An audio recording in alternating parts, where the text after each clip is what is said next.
गया महाबोधि का निर्माण सम्राट अशोक द्वारा 3री शताब्दी में किया गया था। बाद में कनिष्क ने इसको विस्तारित किया। सन 1205 में बख्तियार खिलजी ने आक्रमण कर इस बिहार को नष्ट करने का प्रयास किया, लेकिन भिक्षु लोगों ने बिहार को चारों तरफ से मिट्टी और पौधों से सुरक्षित कर दिया। सन 1876 में जनरल कलिंगो ने इसे खोज निकाला। प्रसिद्ध बौद्ध दार्शनिक चीनी यात्री ह्यूएन-सांग ने उनके प्रवास वर्णन में इस बिहार के बारे में संक्षेप में लिखा है। महाबोधि महाविहार परिसर का सबसे महत्वपूर्ण स्थान अर्थात बोधि वृक्ष है। पीपल का वो वृक्ष जिसका नीचे बैठकर ही तथागत गौतम बुद्ध को ज्ञान प्राप्त हुआ था, जो बोध गया में लगा हुआ है, वहाँ अपनी पीढ़ी का चौथा वृक्ष है और यहाँ 134 साल पुराना है। वो वृक्ष जिसका नीचे तथागत गौतम बुद्ध को ज्ञान प्राप्त हुआ था और जिसकी टहनियों को सम्राट अशोक अपनी पुत्र महेंद्र और पुत्री संघमित्रा को देकर श्रीलंका में बौद्ध धर्म का प्रचार करने के लिए भेजा था। सम्राट अशोक की एक वैश्य रानी तिस्सरक्षिता ने चोरी छुपे उस समय कटवा दिया था जब सम्राट अशोक दूरवर्ती यात्रा पर गए हुए, लेकिन कुछ ही वर्षों के बाद उस काटे हुए बोधि वृक्ष की जड़ से एक नया वृक्ष उगवाया। यहाँ दूसरी पीढ़ी का वृक्ष था और यहाँ लगभग 800 सालों तक मौजूद रहा।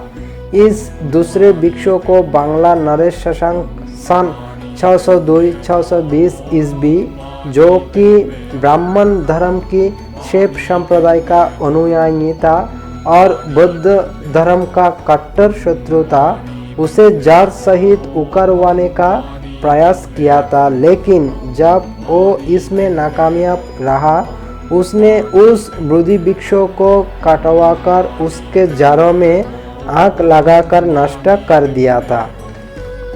लेकिन इसकी एक जड़ पूर्ण रूप से नष्ट नहीं हो पाया और कालांतर में कुछ ही सालों बाद उन्हीं जड़ों से तीसरी पीढ़ी का बोधि वृक्ष निकाला और ये लगभग 1250 सालों तक मौजूद रहा। सन 1876 में ये बोधि वृक्ष एक प्राकृतिक आपदा का शिकार होकर नष्ट हो गया।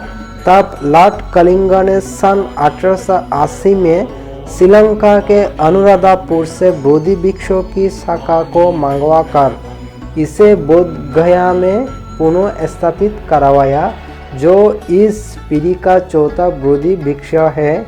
ये उल्लेखनीय है कि सम्राट अशोक ने अपनी पुत्र महेंद्र और पुत्री संघमित्रा को पहले बोधि वृक्ष की जिन टहनियों को देकर श्रीलंका में बौद्ध धर्म का प्रचार करने को भेजा था, वो आज भी श्रीलंका के अनुराधापुर में मौजूद है और विश्व के लिखित इतिहास की दृष्टि से यहाँ अब तक का ज्ञात सबसे प्राचीन वृक्ष है।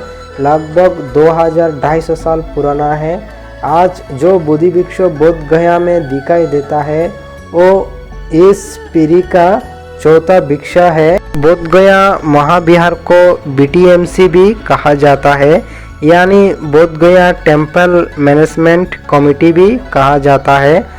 और इस स्थान में यानी बोध गया में बाहर कंट्री से हर साल लगभग 2.5 से 5 लाख लोग घूमने के लिए आता है और बहुत दान भी करता है, यानी दान देता है।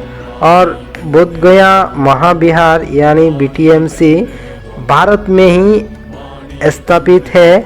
जो लोग बोध गया देखने के लिए आने के लिए इच्छुक है, यानी आप इंटरेस्ट है, आप सीधा कोई भी जगह से सीधा बोध गया जंक्शन आपको उतरना पड़ेगा ट्रेन से, फिर वहाँ से ऑटो लेकर सीधा आपको बोध गया आपको उतर देंगे। आप बोध गया आ सकते हैं और हफ्ता में 7 दिन बोध गया महाविहार खुला रहता है। और अभी तो कोरोना है यानी लॉकडाउन, कभी कभी लॉकडाउन का वजह से बंद भी रहते हैं और बाकी सब दिन बोध गया महाविहार खुला रहता है।